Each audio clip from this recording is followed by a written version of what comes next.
Welcome to Tournament in a Teabreak by Britwatch Sports. It's another episode of Tournament in a Teabreak. This is Ros Satar. I'm also joined by Chris Oddo. Hello. Hello. And as you know, it's women's semi-finals. We're actually at the sharp end now. And we have our four semi-finalists. We have Johanna Konta, who pulled off a great win against Simona Halep. We've got Venus Williams, who took out the reigning French Open champion. We have Garbiñe Muguruza, who is heading back to the final, hopefully, after a couple of years' absence. And we have Magdalena Barakova.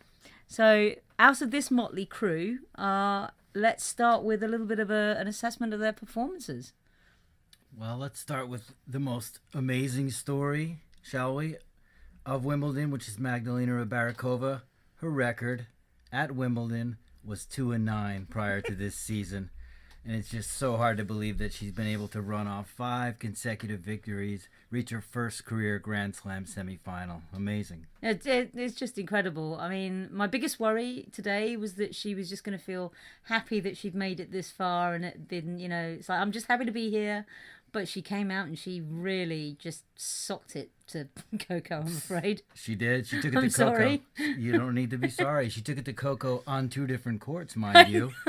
Took her to her on court 1 for about a set and 4 games, and then took it to her on center. Finished her off. See, this is where I was really surprised, because I thought that maybe obviously it was very clear when they brought them off that it was going to continue on centre, and at that stage, Coco really at that stage the person who's losing is the one that probably feels that they're going to get the benefit in a break, and then also to play under the roof as well, which is very quick, very fast. It would suit Coco's game, but she really came out just flat-footed. I thought, just not able to. I don't know what was wrong with her. That's a day she'll want to forget as soon as possible. It was tough for her, but you got to hand it to Barakova. Stuck with her game plan, was able to get returns in play pretty much all day, and just proved to be a very tricky and effective grass quarter. But she comes up against Muguruza, who has been here before. She's been to the final before. She's playing some outstanding tennis as well. I mean, she's given us, I would say that some of the matches of the tournament have been the women. I'd say Konta Vekic, and I would say Kerber Muguruza. I mean, there were some crazy points and angles there. She's looking good. I think she's looking actually the best of all of them. She's looking the best she has all season, and now that she's reached the semis, you have to think she's in pretty much pole position to take this title. In fact, well, no, her form actually coming in wasn't great, was it? She didn't have much in the way of wins. But wasn't this the case when she went to the final a couple of years ago? She did very little on very little on grass, and then suddenly had that run to the final. Yeah, she kind of runs hot like that. A couple wins for her, and she gets it rolling. And of course, we saw what she did against Kerber, which was Kerber returning to her 2016 form and yet still unable to take Garbiñe out. And then today she just kind of... Kuznetsova did not even play bad in that match out there on court 1, but it was just a lot of power tennis from Garbiñe and a lot of consistency as well. She's playing pretty measured, pretty composed, staying within herself, but still the force that we all know her to be. Now, do you think this is a coincidence that she's playing this well since Sam took a break and she's been partnered with Conchita? Because there is a real sort of sense of enjoyment and almost pride in her work at the moment, which we haven't seen for a long time.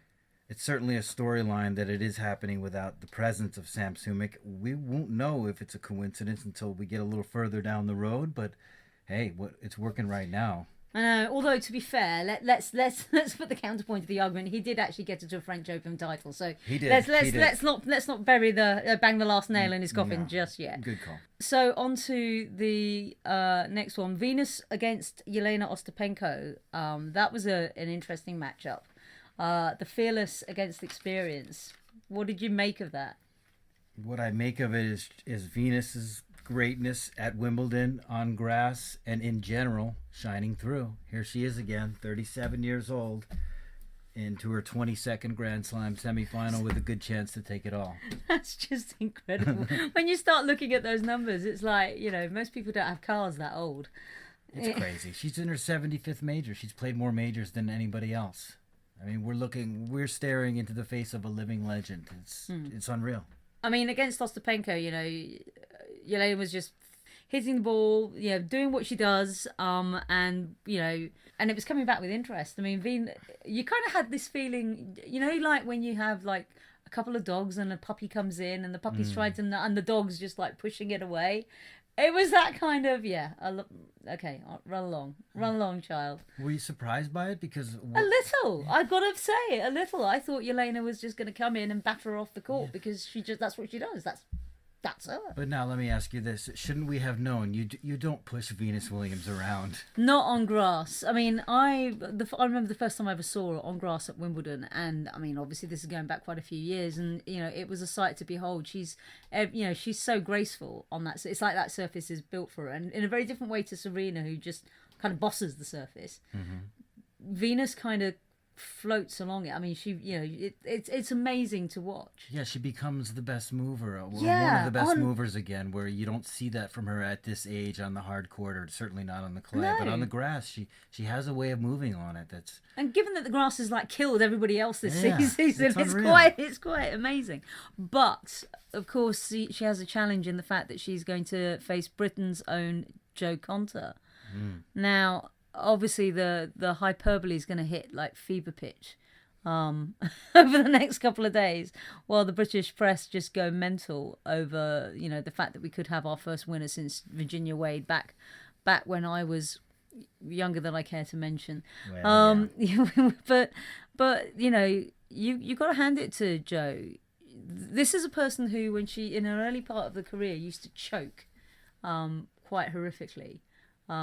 She lived and died by her results, and from what she said today in her press conference, you kind of get the feeling that back then she was actually probably not very happy doing the job that she wanted to do, and she had a mental coach that helped her get some clarity. And whilst I think that there's always that emotion like bubbling under the surface with Jo, and you see it when she had a fall last year in Eastbourne, and there was just like uncontrollable tears. She had that fall in Eastbourne again. It was all ultra dramatic. But when the chips were down, to go down a set to Halep, not with what was it, a serve percentage of something like in the 90s in the first set. Right. It was. And she didn't even play that bad as she went down to Halep for a set. And then she came back. I mean, we're going to touch on that match a little more later. But, to come through that match in particular. Yeah. I'm not saying that Venus is going to be a piece of cake, but I certainly think, and with her record against Venus, she had a run of 3 straight wins, I think. What did I say in the ride home? Konta's the slight favorite in that match? I believe you might have done. Because if I didn't, that's what I want to say now. Because you've convinced me. You've convinced me. No, it appears like she's coming of age right now. I mean, the poise that she's playing with. I mean, watching her closely in the second set of that match out on center court today against Simona Halep, I thought her energy was maybe a little bit frantic, but she kind of reeled herself in. Was able to. I mean, was 2 points from defeat. Was able to kind of gather herself and calm down, and then just took off in the third set. Just a dream set from her and a dream victory. And you talk about the hyperbole, it's already high. She's the first semifinalist since, is it 78? So 39 years. Yeah, so since Ginny Wade again. So, I mean, it's going to be difficult. I think, well, here's another thing. I think that the match that she played with Vekic actually stood her in really good stead for this one against Halep. Because that was all drama. And that was one of the quality matches we've seen here. And then she pulls it out again. I think having weathered that storm in that bowl with that crowd in this country, yes, against someone like Venus, and to be fair, we people at Wimbledon, we love our champions. We really do. I mean, Venus is a much beloved champion, 5-time hoister of the Venus Rosewater dish. So there's a lot of history that she's going to go against, but yeah, but I think that's going to be a 3-set 10-8 type Vekic finish. Yeah, and I think that victory over Vekic was kind of a rite of passage. Now she's won. She kind of crossed the threshold. Let's not forget she was 1-5 at Wimbledon coming into this event, right? And now she crossed that threshold. Has 2 more 3-setters under her belt. She's playing incredible. It's going to be a heck of a match. Yeah, I think so. So it's been an interesting couple of days for Wimbledon, hasn't it? First, we had Manic Monday, and the precursor to Manic Monday was lots of people saying, "Oh, you guys have Manic Monday. What do you think about that?" I mean, I don't think you'll find anybody having a Sunday off. Even the people who were trying to act like it was an awful thing to have, anybody would think that having the middle Sunday off is akin to shooting someone's puppy. However, I think everybody needs it. I think the players appreciate it because grass is a living surface. It's a difficult surface to play on, and everybody seems to be falling apart. I think the grass might have needed it more than anybody after a week of extreme heat. Yeah. It seemed to be a little bit torn up. And I think it looked to be playing a bit better today, despite what Novak Djokovic had to say after his win over Adrian Manarino. Now, how much of a pass do we give him? So the situation, obviously, on Manic Monday with Muller and Nadal playing forever, the organisation, the ALTC, had an opportunity missed to put Federer and Djokovic... Sorry, not Federer and Djokovic. To put Djokovic and whoever it was he was playing, Manarino... Yes, that is his name. That's his name.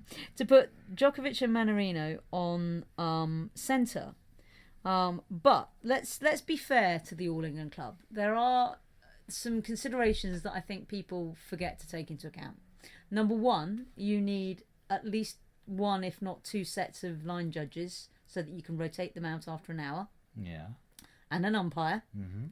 You need all the people that you see stationed at every exit and entrance gate in centre court. Good points. I hadn't thought of it. Whilst I agree that they could have had a golden opportunity to schedule another match, because we know they do.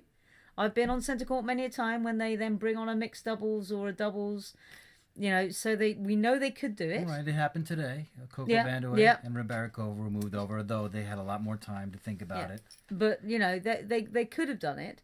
But I struggle to say the word excuse. The reason that they gave was that there was some 30,000 people still in the park, and therefore, if you announced that centre court was going to be reopened for that last match, you would potentially have most of those people on the hill sprinting across from the hill all the way down that little tiny corridor past where we sit into centre court.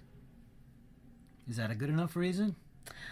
Well, okay, so they're saying health and safety, plus it does take a fair bit of organisation of the honorary stewards and the stewards from the services to be stationed there to look after that. They'd obviously stood everybody down, so then you need all of that stuff, and you think how many entrances there are, and that you often have two people at each gate. Mm-hmm. So that's a lot of personnel that you need to suddenly re-find in the grounds several hours after a match had gone down.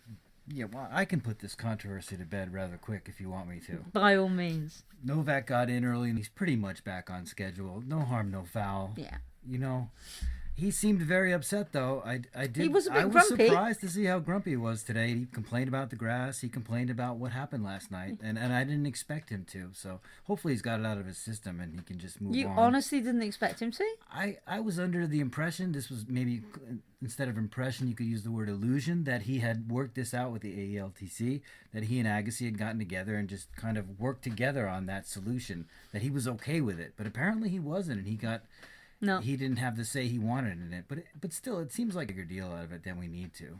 Okay. I mean, I think that. I think it's unlucky. I think I would imagine that there has been a bit of seething in the Djokovic household when he's seen that he's on court one again. And if the weather isn't, we haven't looked at the weather, but if the weather's a bit ropey tomorrow, he's going to be one unhappy puppy. But then what can you do?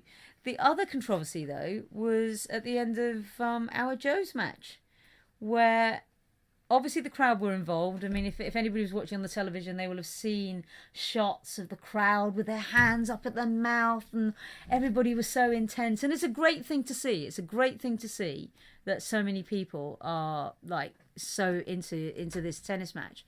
But right on match point, a woman screamed, and one of our esteemed colleagues, was actually up in the stand, and her niece was sat close to where this woman was. Everybody apparently was horrified, and people were just like, oh my God, what, but yeah, she basically screamed at the start. Well, Joe says it's at the start of her point, but I think it's actually after she's hit the ball, and I think it's as it's on its way to Halep. And there's this huge scream or squeal. I don't know a squeal, if you will. But there's this huge scream just as Halep is about to play the ball, and as a result, she just gives it a lame cut into the net. Nooney turns around and says that they won't replay the point, and she just gives up the point. She doesn't fight. She doesn't argue her case. She doesn't do anything. The worst possible ending. Yeah, a breathtaking match, and it's a real anticlimax. Like that. Oh, terrible. So what? How do we cure it? I mean, let's be honest. Grand Slams, in particular, are probably is probably the only time, certainly in this country, that many people ever pay attention to tennis. This is quite. I've run out of fingers for the number of people that have actually come to me and sort of asked me what players do for the remaining 50 weeks of the year after Wimbledon's over, because they honestly genuinely don't know what they do. And because Wimbledon's in London and it's relatively easy to get to, there's an element of prestige if you say, "Oh, I'm doing Wimbledon this year," because people just swan around drinking Pimm's, So that's what we chalk it up to: novice fans. I think so, because I think so. Most normal tennis fans would probably gasp and do the collective groan when somebody misses a shot, but they generally don't shriek in the middle of a point. Novice fans that knew it was match point, though, somehow. Do you think that? So do you think they'd even know? Enough to know it was match point, or did they not know it was match point? Well, They're just screaming. I don't know. I mean, but that's just it. I mean, normally you get a fairly kind of generic sounding oh no when you think of balls gone in or out. Okay. It's not often that you get a squeal like that though. Yeah. I mean, that was the thing. It was just like it wasn't even like a visceral scream. It was just like this like childish squeal of excitement. But it was a shame, and it was unfortunate. But I can put this one to bed as well. And oh, go on. Because I saw Simona Halep basically kind of bow out on that point. She contributed to what went wrong there. She should have just overcome whatever it was that bothered her. The sound was clearly there. She should have played the ball and realized there's no way out of this. Somebody screamed in the crowd, but you can still see the yellow ball. It's in front of you, so go ahead and whack it. She had a chance to hit a winner right on that point. All right, let me counterpoint to this then. Joe takes a very extended toilet break at the end of the second set, but okay.